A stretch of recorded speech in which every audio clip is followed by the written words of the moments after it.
It was a cold winter afternoon in Moscow.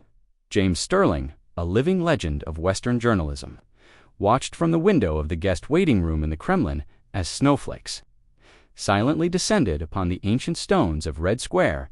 With 3 Pulitzers, countless awards, and a 40-year career during which he had toppled many a politician, his self-confidence was as solid as a granite monument.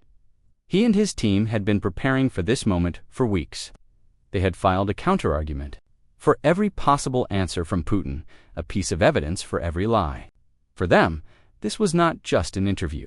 It was a chess match, and James considered himself a master of the game. However, when he was ushered into the dim, oak-paneled study where the meeting would take place, for the first time, he felt a fine crack in his unshakable confidence. The air was not just the air of a room. It was heavy with the weight of centuries of decisions, conspiracies, and tragedies. This was a place where the whispers of history were still alive behind the wallpaper. When Vladimir Putin entered the room, there was no show of force as James had expected, no army of bodyguards, no ostentatious demeanor. He entered the room, not with noise, but with a weight of silence. His steps were measured, his presence instantly filling the room like a vacuum. He wore an expensive but understated dark suit. As he shook James's extended hand, he made eye contact. This was not the friendly gaze of a politician playing for the cameras. This was the cold, piercing gaze of a hunter measuring the pulse of his prey. In that moment, James felt how fragile all his sharp, prepared questions might be against the reality of the man before him. This man wasn't a chess player. He was the chessboard itself. After a brief introduction, James decided to deploy his mastery and dive directly into the most sensitive point. His tone carried all the confidence of the West's moral certainty. "Mr. President, your actions on the world stage have shaken international norms and order. The lives of millions have been affected. Many in the West speak of the human and economic cost that your policies have brought upon the world. I have to ask you directly, when you go to bed at night, how do you justify that enormous cost to your own people and to the world?" Putin paused for a moment. He didn't smile. He didn't become defensive. He simply looked at James, as if looking at a pitiful creature. "You in the West always misunderstand the word cost, James," he said, his voice calm, almost a whisper. "For you, cost is points dropping on the stock market, rising gas prices, or articles of condemnation in the headlines.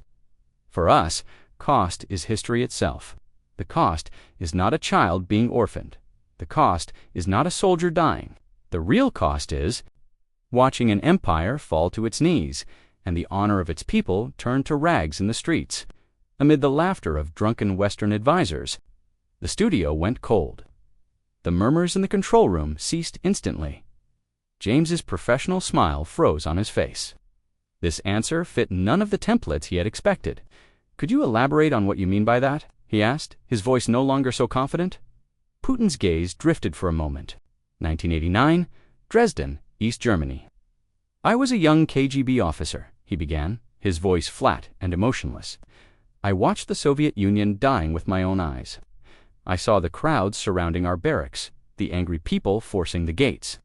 I called Moscow. I asked for orders.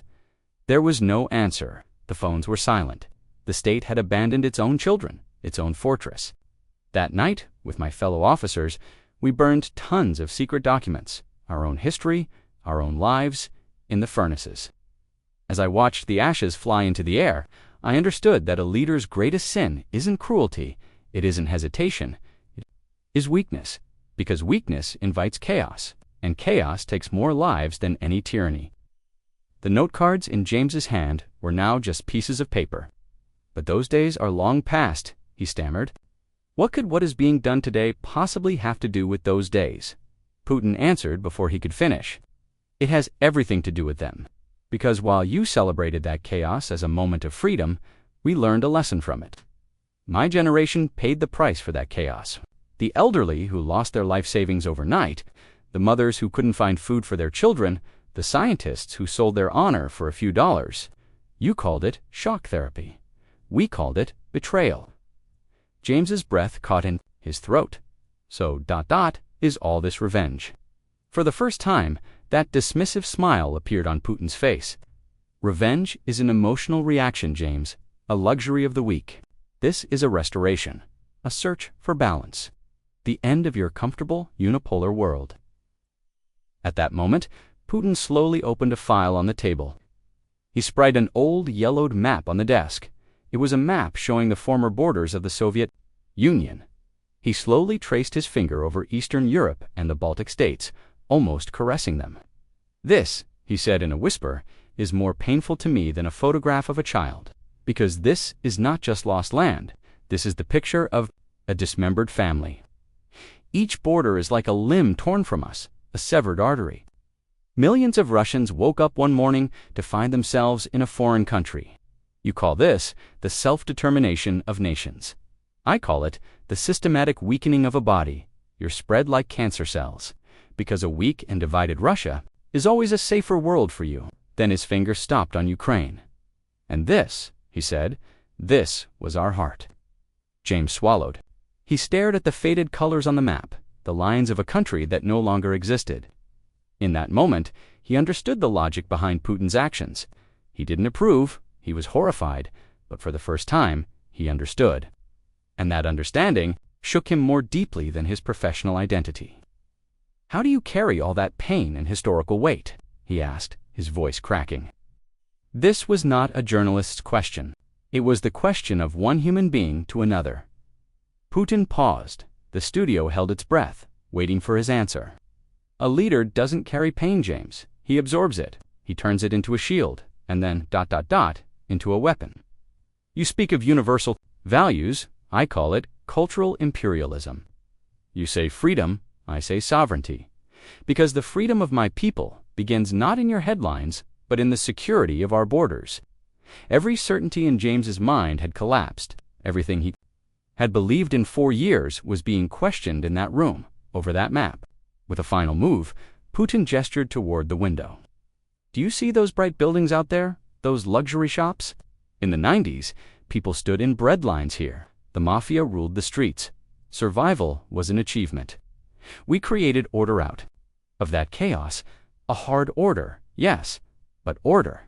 And now you come here and talk to me about cost. For me, the true cost would be to return to those days." James had nothing left to say. In front of the cameras, in a broadcast watched by millions, at the most important moment of his career, James Sterling fell into silence. The broadcast ignited a global firestorm. In the Western media, James was bombarded with criticism. Some accused him of being a tool for Putin's propaganda, others of being weak. But more careful analysts wrote that the shaken look on James's face was a metaphor for the fracturing of the West's confident worldview. In the rest of the world, especially in countries tired of Western interventions, Putin's words found an echo. It was not an endorsement, but a resonance felt against Western hypocrisy. When James left Moscow, he was no longer the same man. On the plane, he couldn't listen to his team's triumphant analysis. He was still in that dim room, staring at that map. When he returned to London, the network executives greeted him like a hero. The ratings had skyrocketed. But James couldn't join the celebrations. He isolated himself from the studios, from the newsrooms. One evening, the channel's executive producer came to his office. "James, you were brilliant. Now, what's our next move? We have to use this momentum." James was looking out the window at the bright lights of London. "What momentum?" he whispered. "We didn't conduct an interview. He gave us a lesson." The producer was surprised. "Don't be ridiculous, James. You cornered him." James smiled bitterly. "No," he said. "He showed us just how small and fragile our corner of the world really is." After that day, James Sterling slowly withdrew from the screen. He announced he was taking an indefinite leave to write a book.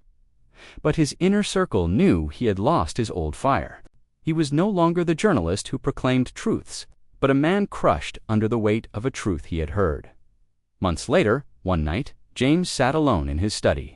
On his desk lay a copy of that interview and that old Soviet map, which he had found online and printed. He no longer felt anger toward Putin.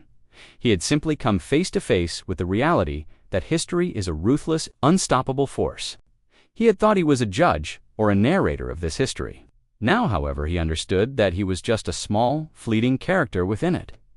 And the most terrifying part was that Putin was one, too, but the difference between them was this: Putin had known it all along.